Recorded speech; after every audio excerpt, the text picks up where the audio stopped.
My name is Aleksander Wierzejski and welcome to Poland Daily. December 24 of Christmas Vigil night is probably a single most important family holiday in Poland in the evening. At about 4 p.m. Polish Roman Catholics, but please note that other denominations also follow this deeply rooted tradition, gather with whole families around table to eat ceremonial supper. Kids are looking at the sky to spot the first star, and this will be the signal to start the celebration. At the beginning, father, mother or child read from Gospel according to Luke chapter 2. Then all participants share the white Christmas wafer or opłatek and wish each other all the best in an upcoming year. Farmers are also share the opłatek with their livestock. To remember that Savior was born in a crib, one can put some hay under the table. To remember those who passed away recently or died defending the country, there is one chair left empty to host an unexpected guests, because that night no one is supposed to be alone. Another custom is that there are 12 distinct dishes and all of them should exclude meat in order to observe feast. Dishes vary depends of the family and its tradition. First are soups, either barszcz z uszkami or borscht with tortellini or wild mushroom consommé. Another must-have are fishes, usually carp, fried, boiled or served with onions. Desserts are special compote made of variety of fruits and sweets that include poppy seeds mixed with honey, raisins and pasta or special bread. Now children are expecting presents delivered either by angel, starman or Santa Claus, who is called in Polish Święty Mikołaj. Then it's time for singing Polish Christmas carols, and there are hundreds to choose from. In the midnight, most Catholics go to church to attend a ceremonial shepherd's mass or pasterka. Should you happen to be in Poland, please don't forget these wishes. Wesołych świąt Bożego Narodzenia! President of Poland Andrzej Duda and First Lady Agata Kornhauser-Duda made Christmas wishes to all fellow Poles.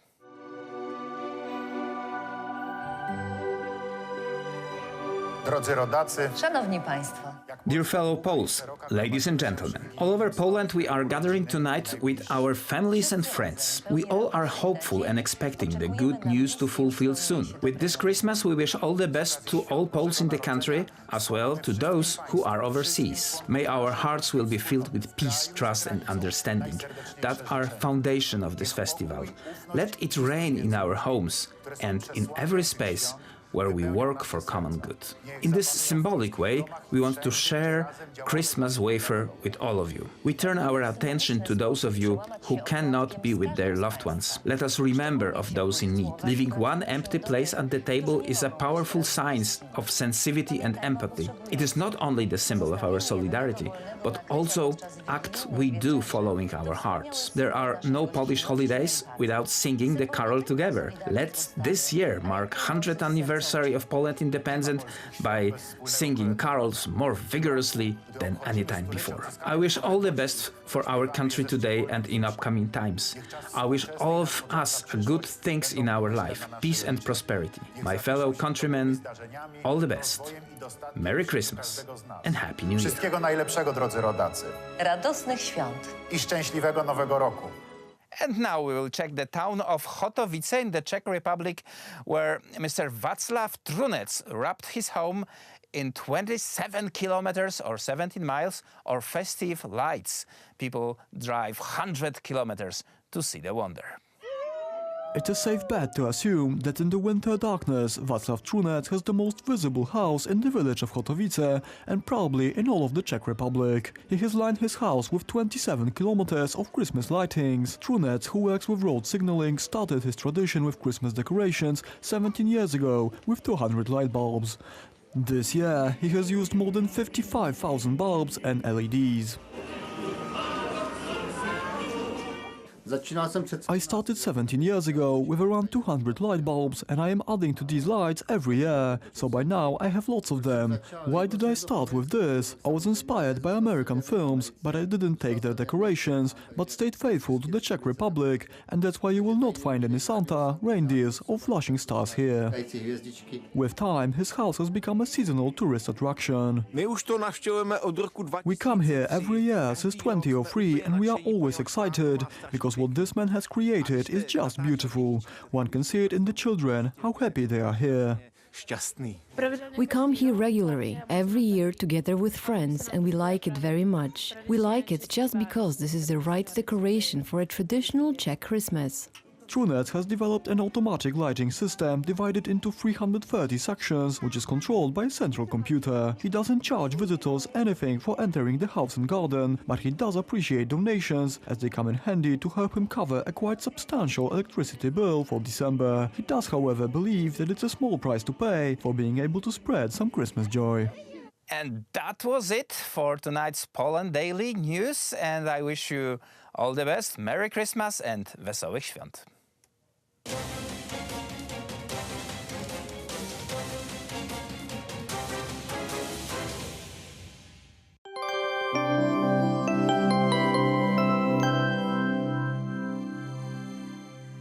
Tonight, we might expect a relatively mild weather. Only northeastern part of the country will see freezing temperatures below 0 centigrade. The Polish mountains, located in the southern part of the country, will measure 2 degrees and 0 near the Baltic coast. For this week, with 2 degrees Celsius in the north, up to 4 in the south. From Olsztyn in the north to Katowice in the south, a line of freezing showers will be observed. All of us who happen to be driving home for Christmas should beware of slippery roads. Temperature in Europe are rising as we observe the western part of the continent with light rains and temperatures over 10 degrees, while center and eastern part of Europe faces temperatures below the freezing point.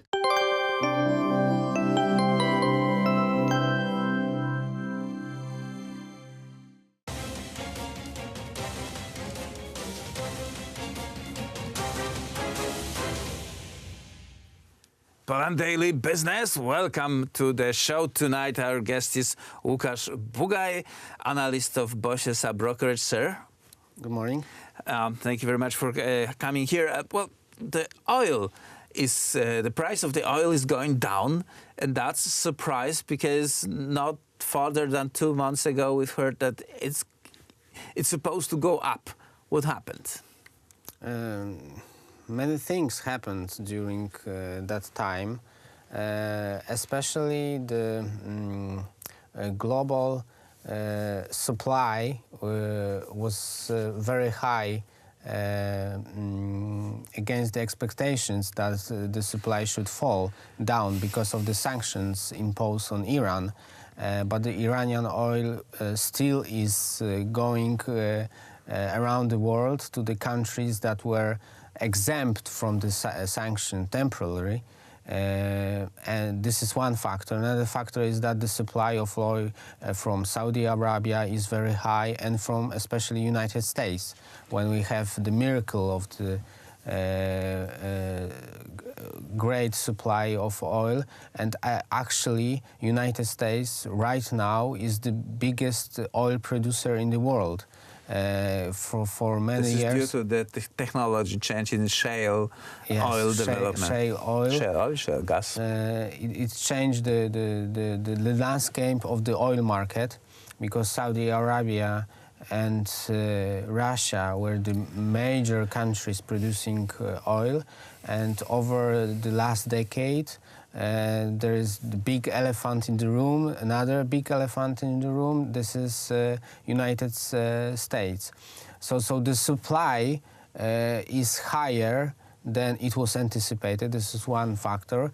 And another factor is demand. Demand was supposed to go up, but there are very legitimate expectations that the demand will not be that high as it was expected, because of the global slowdown that we actually see right now, especially in Europe and in China.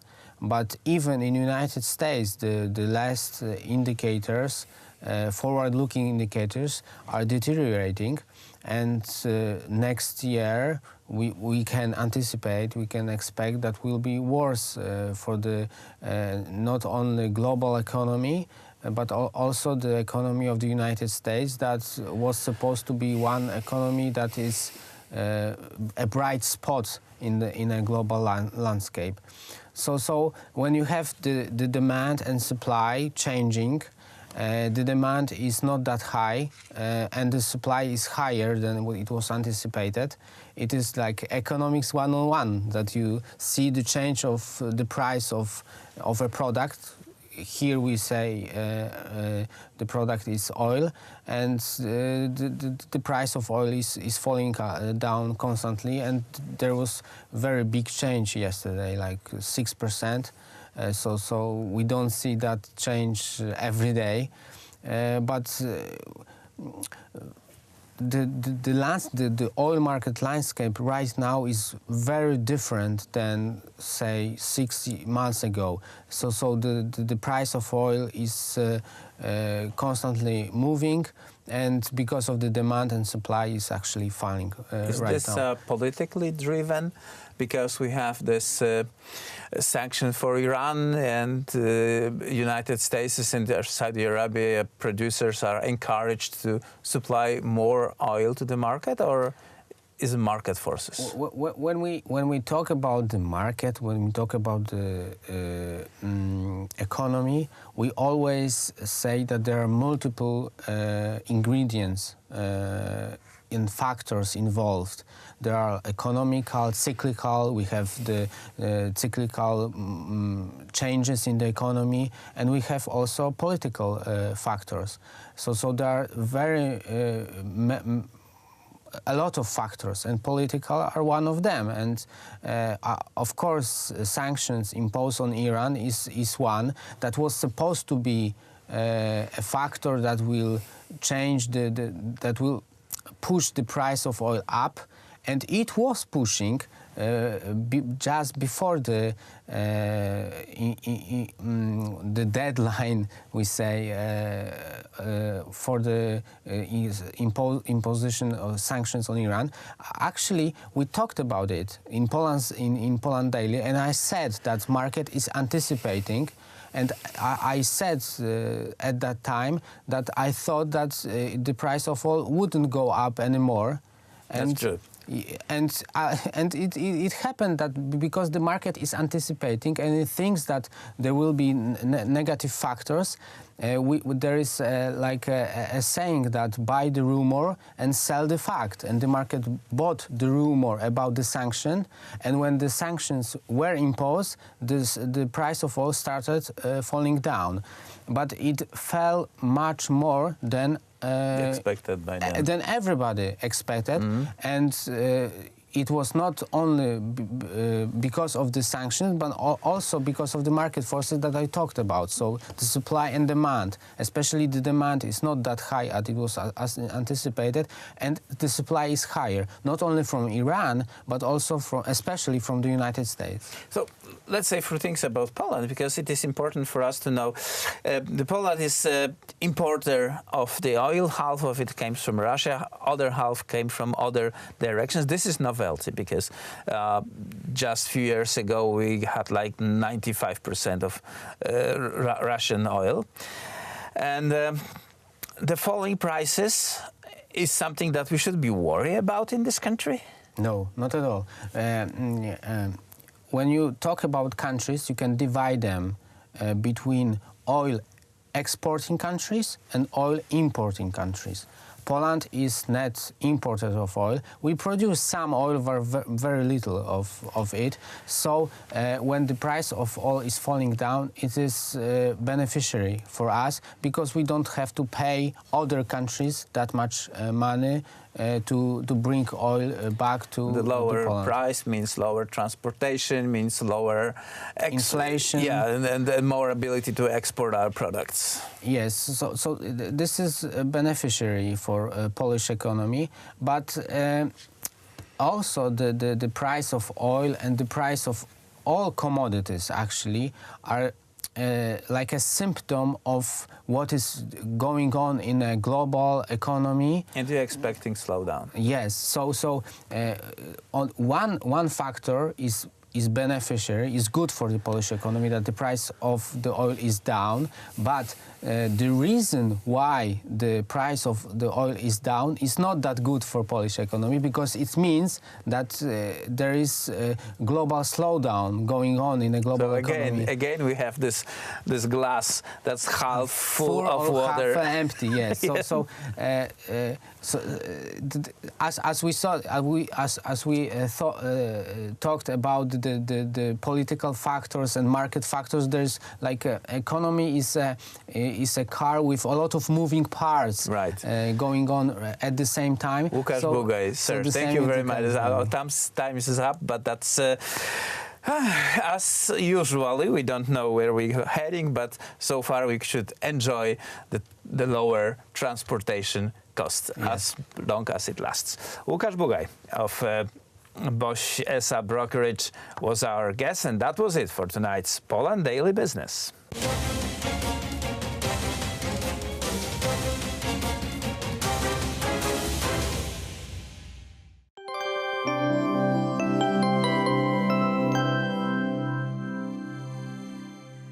Tonight, we might expect a relatively mild weather. Only northeastern part of the country will see freezing temperatures below 0 centigrade. The Polish mountains, located in the southern part of the country, will measure 2 degrees and 0 near the Baltic coast. For this week, with 2 degrees Celsius in the north, up to 4 in the south. From Olsztyn in the north to Katowice in the south, a line of freezing showers will be observed. All of us who happen to be driving home for Christmas should be aware of slippery roads. Temperature in Europe are rising as we observe the western part of the continent with light rains and temperatures over 10 degrees, while center and eastern part of Europe faces temperatures below the freezing point.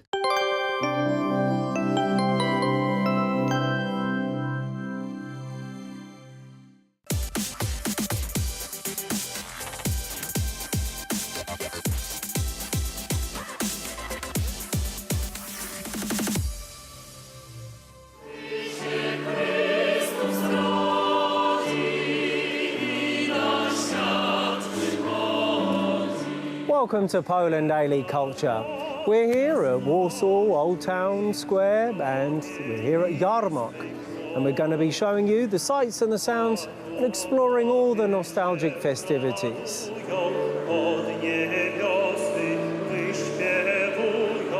Yarmark starts in early December and draws crowds from near and far with its food, drink, shopping and entertainment. The concept of the Christmas market dates back to the Middle Ages, and here in Warsaw, many of the goods on sale reflect that. There are mostly handmade things, from festive clothes to amber, from painted glass ornaments to carved wooden decorations. There's plenty of hearty food on offer, including typical Polish favourites like smoked sausage, rustic bread and regional cheese. And whilst pasteurised beer remains popular, we'd recommend some mulled wine or hot chocolate to thaw you out on a freezing Polish winter's evening.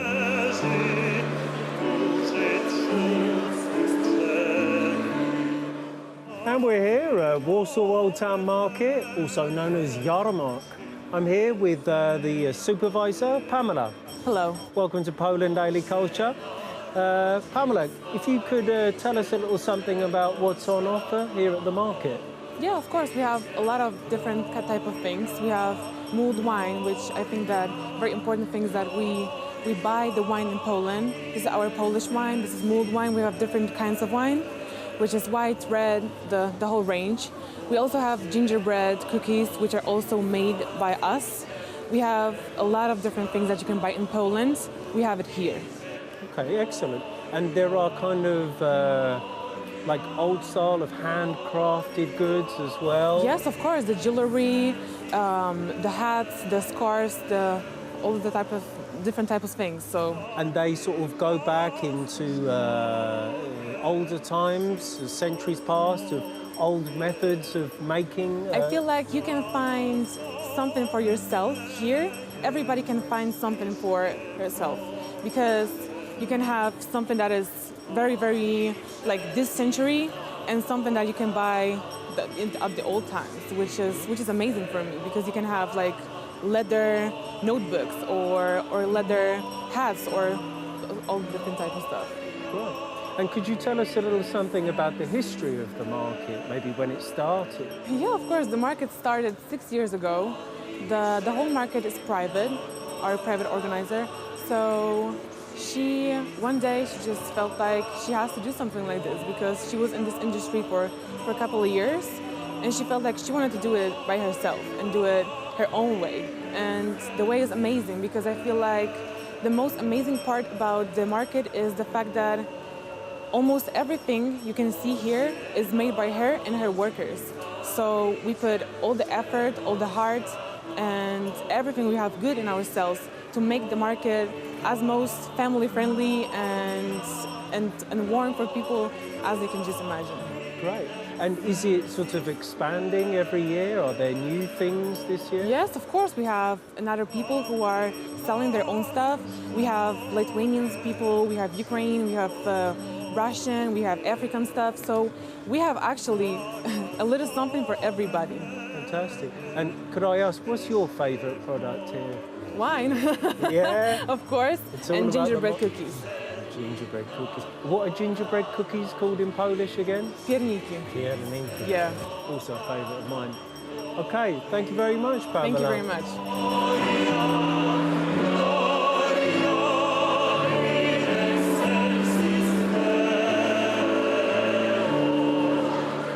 I want to ask about the significance of the wafer in Polish tradition. This is quite unique, I think, for Poland, not largely known. The meaning is that's the bread.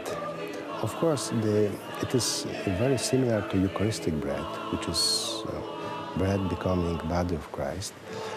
Well, this is bread, but somehow close. And this wafer, we share it, we broken and share it with closest friends during this special meal at the evening with the closest family, but very often some people want to repeat this either before Christmas or after Christmas, even in somewhere in the where they work, with other friends, with other occasions. So it is somehow kind of a specific that we want to be like,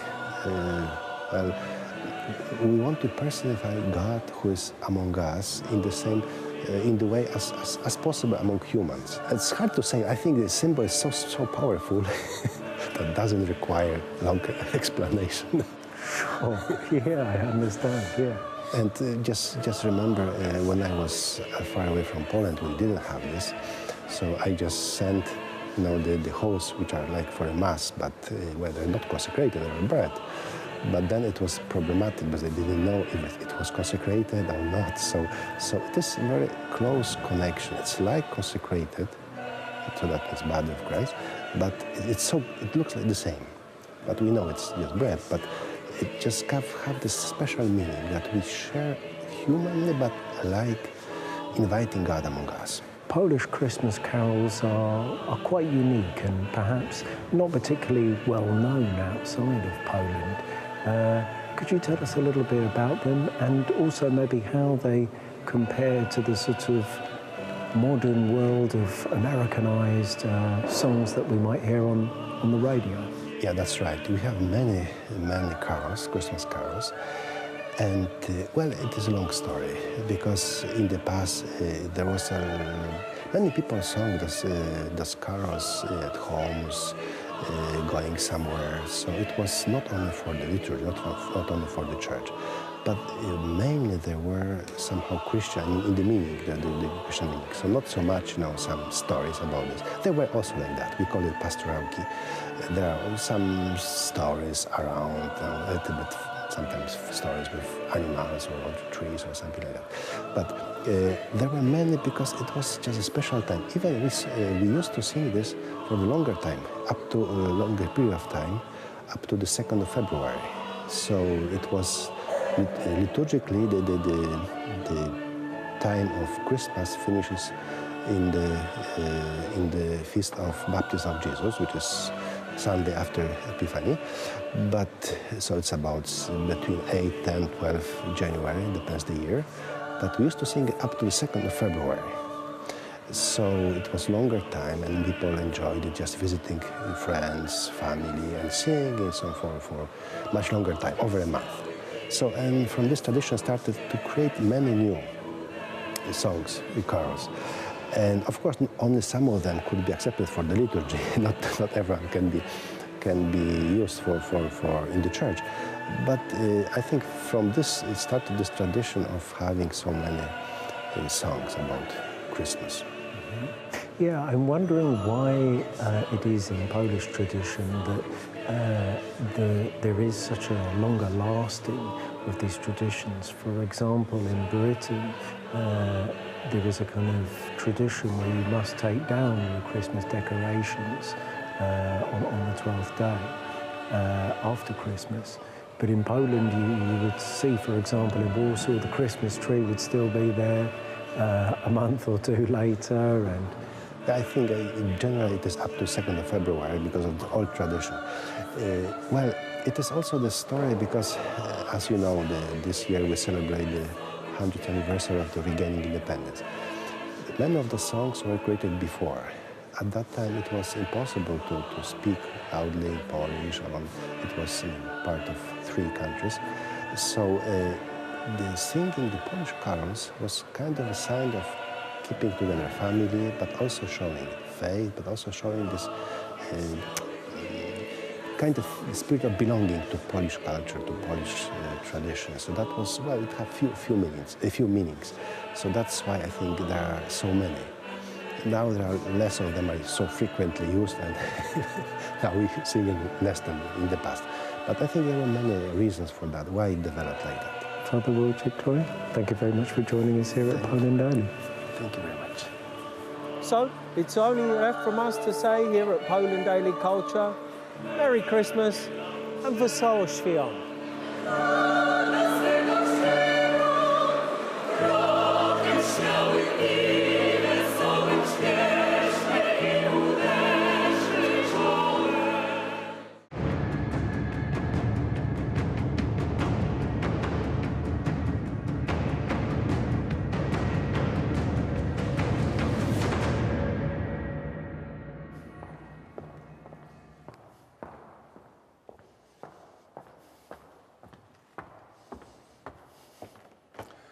Hi, I'm Phil Goss with Poland Daily.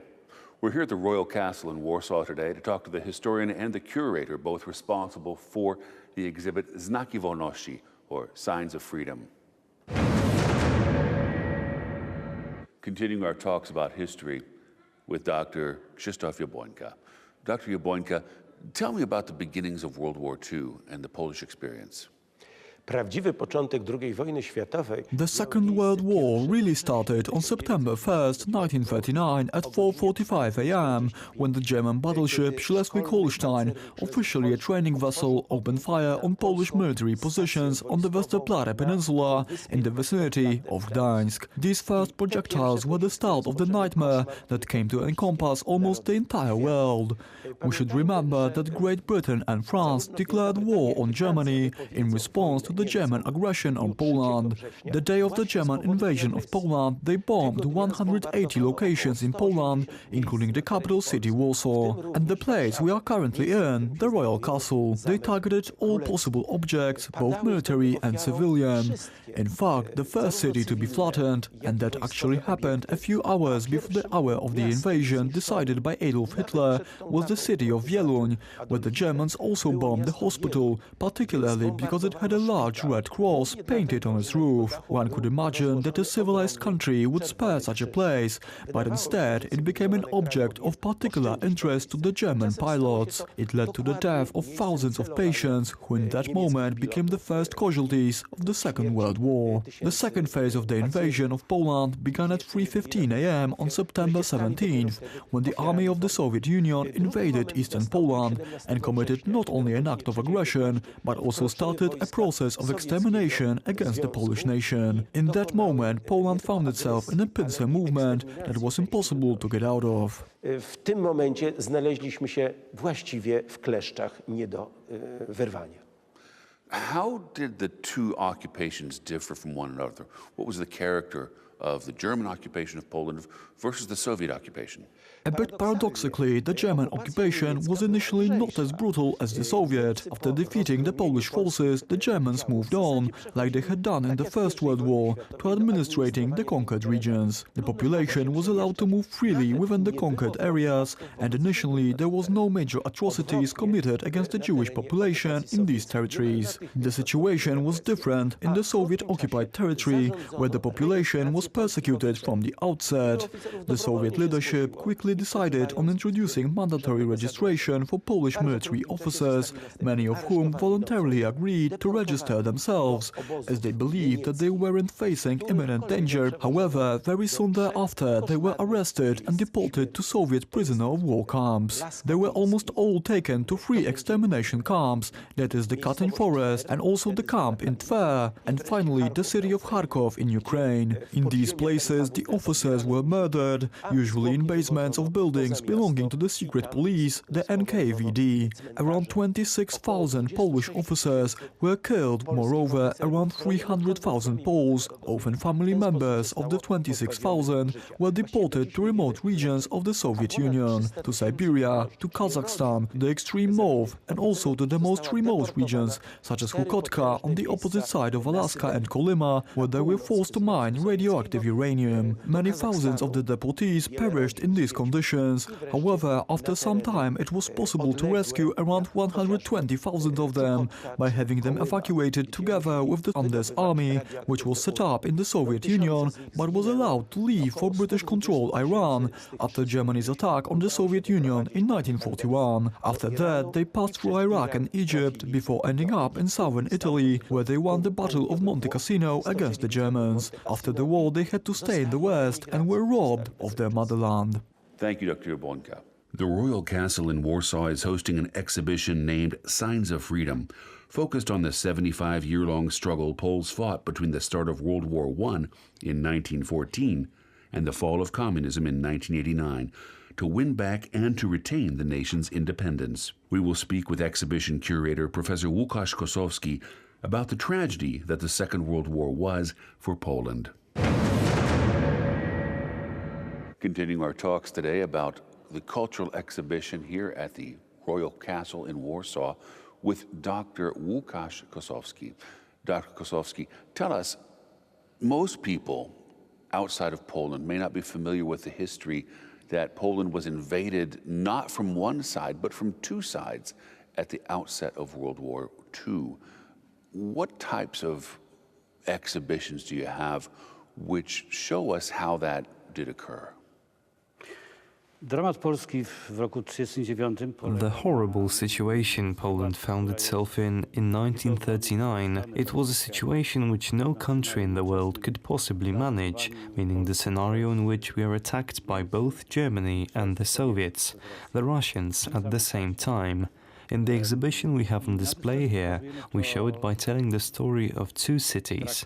It's a tale of 2 cities which without a doubt can be called unbreakable. Cities that had no intentions to surrender and that fought on until the end. When it comes to Warsaw and the place where we currently are, the Royal Castle, I believe that the most emotional piece we have on display at the exhibition is a documentary film showing the result of German air raids on Warsaw. In the documentary film you can see the Royal Castle engulfed in flames and large parts of the city being laid in ruins. But in this film you can also see the determination and persistence of regular Warsavians. This drama, as I've said earlier, can be seen in the documentary film that we show at the exhibition. And then we have the city of Lvov, where we show the final moments of the Russian invasion. Once the Polish armed forces had been defeated, the police officers of Lvov gathered on the main square of the city to turn over their weapons and sign a contract which would guarantee them some rights. Naturally, the Russians had no intentions to keep their promises. After handing over their weapons, they formed into columns and prepared to march off down the main avenue of the city. In that moment, a column of Soviet tanks turned up at the scene and ran over the policemen. They were followed by Soviet infantry, which finished off whoever was still alive. As you can see, we were attacked by two sides that didn't abide by any rules of war, actually any kinds of norms at all. We were attacked by pure barbarity.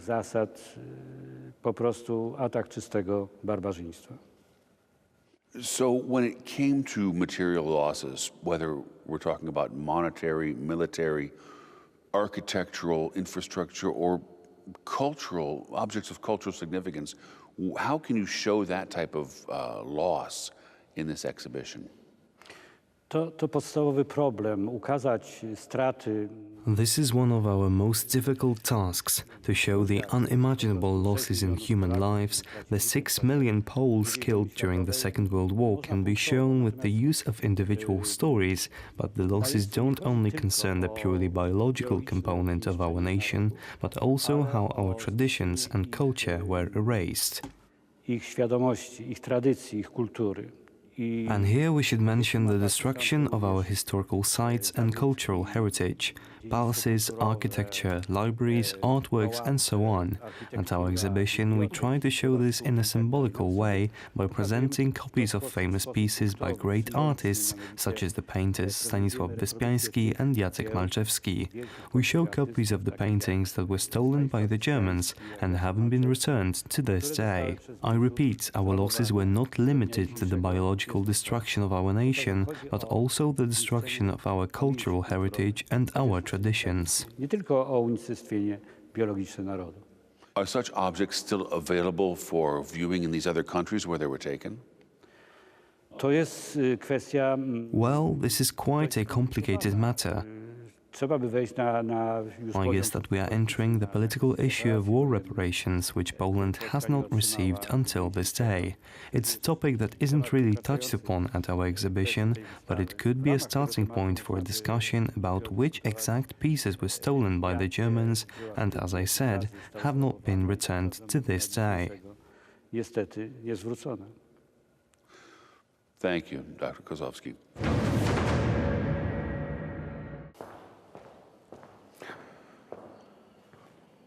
We've seen some of how Poland has struggled for freedom in the 20th century. Join us next time here at Poland Daily. I'm Phil Goss.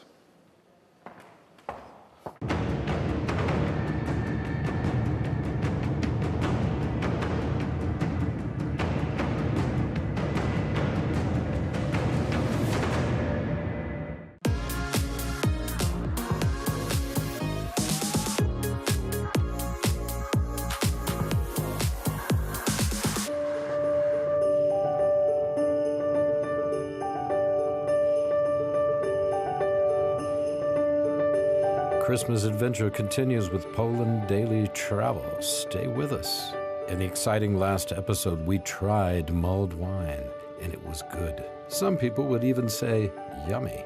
Jeff showed us presents he bought for his family, and Nick continued his fascination with assorted thingamabobs. He also gave a short commentary on the weather and UFOs. Christmas ornaments held a particular fascination for all of us. Stay with Poland Daily Travel as we continue our trip around Warsaw during the holiday season. Merry Christmas.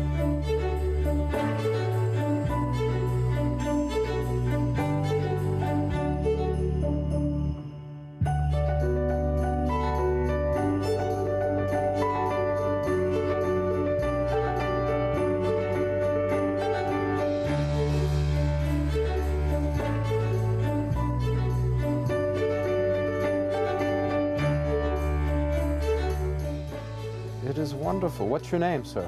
My name is Norbert. Norbert? Norbert, yeah. Norbert? Hi, I'm Will.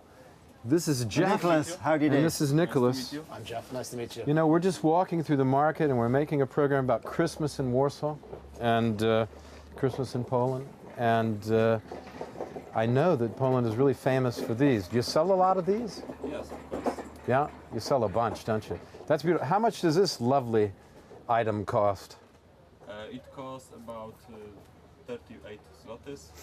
But, It's about $10, yeah. About, yeah, of Yeah, course. yeah. Or Our stuff is made from the glass and hand decorated. this is all made from glass. All hand decorated. It's all hand decorated, and Yeah, we and have- you make it yourself. And now we have 3 employers.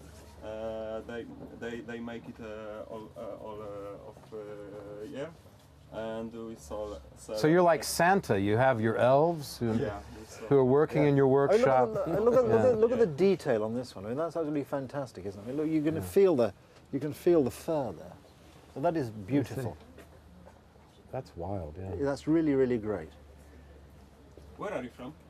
I'm from Virginia, UK, Arizona. I have something for you. Do you really?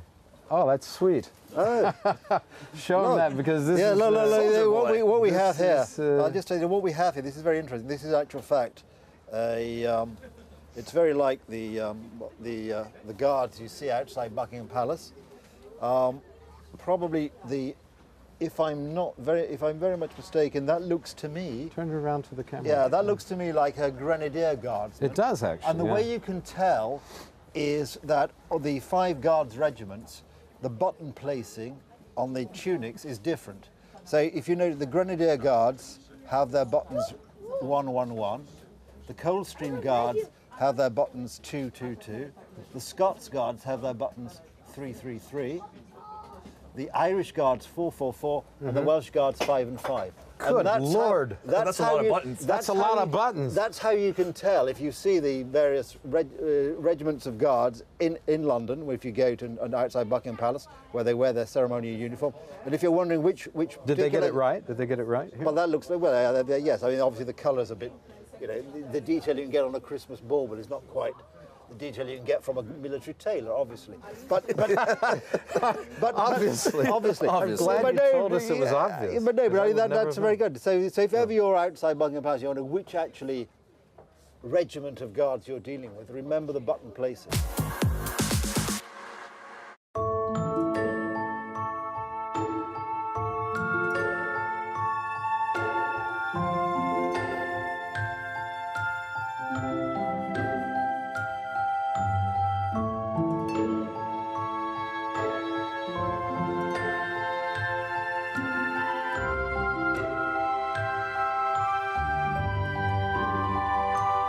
Hey, Jeff, you said you bought some what? A hat? Well, earmuffs? What did you get here? I got earmuffs from him, but I've been looking at Russian hats for about 3 years.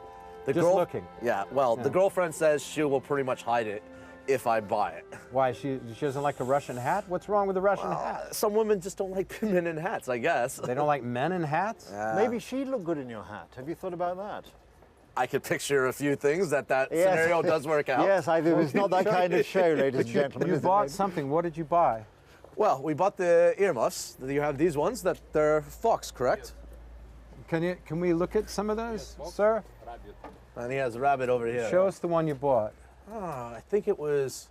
We didn't want to go so long on the hair. Can we look at this, sir? Maybe one of these, yeah. Thank you, sir. It was similar to this, but it wasn't quite this because on my mom's head, it would look like she had 3 heads. It's a little too big for her, but for a normal woman, she would have 3 heads. 3 heads. Goodness me, there's I always thought a mother with 1 head was enough. Well, a 3-headed mother. You know she has many things to tell you. Yeah. Well, clearly. Good Lord. Clearly, good Lord. yes. That seems 2 heads too many. But there is one hat You can try them on? I could try on the earmuffs, but there's a hat that like really here. So will it make you look like you have 3 heads? I think it makes me look like a rock star personally. It Really? gives me. Okay, so let's see. Let's see you in the hat. Let's see. Put on the hat, and we'll see if you look like a rock star. Try on this one hat that you were showing me the other day. No, the one that's next to it, the black one. Yes. This is all fur, no leather. I'm glad you're trying this on. I can't try on a hat because when I put on a hat, I look like a pumpkin. Wow, No good. look at that. Look, all fur. Well, that's a good I mean, look. what do you think? Ola should like this, right? I think you look like one of the guys from Pink Floyd back That's in what I the said, day. rock star. Yeah, exactly, yeah. You know, you don't Rock even need star. to grow my hair long. Sir, ile kosztuje this hat? How much does it cost? How much? 700? Yes. I just saw a 7 and already 700. my wallet contracted. I mean, he has My much bank more manager affordable called things and here. said, but- "Don't do it." But Will, you're Listen, I have to take out a. fox. It's wolf. no, it's wolf. Wolf. It's Yeah, this wolf. one's all wolf. Wolf or wolf. That is It's beautiful. very warm and beautiful. that's It's soft. lovely. That Yeah. is beautiful hat. Yeah. I like that. Oh. Well, if we wore that, we would look like Jimmy Page. All right, one for Or my Robert budget. What's Plant a little or bit more something. affordable? What else do we have here? Although I do want this very bad, Will. Yeah, it's a very nice hat. What do you recommend? What's another one? Fox. That's Fox, maybe. That's very nice, yeah. Yeah. Oh yeah, let's just see that. Let's That's see it. that hat. That's fantastic. That's very nice. I had one like that. Can we see this, years please? ago. I don't know what happened to it. Yes, please. It must have been lost Dziękuję. at home somewhere. My goodness, that's pretty. A little different, as you can see on the inside. Yeah. Well, I'm a little jealous because you look good in hats. It matches my coat too, right? Yeah, yeah. Absolutely. I think it makes me look very civilized. I don't know if it makes you look civilized, but it is certainly a good look. Exactly. I might have to move out to the country. Okay, let's go on. Thank you, sir. We appreciate it. Thank you. Merry Christmas. Wesołych świąt.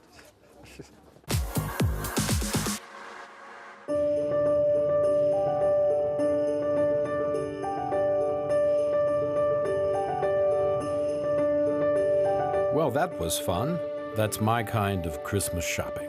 All good stuff, handmade, arts and crafts, beautiful. And Nick's exhaustive explanation of Guard's tailoring using a Christmas ornament was not to be missed. So see you next time on Poland Daily Travel's Christmas Adventure.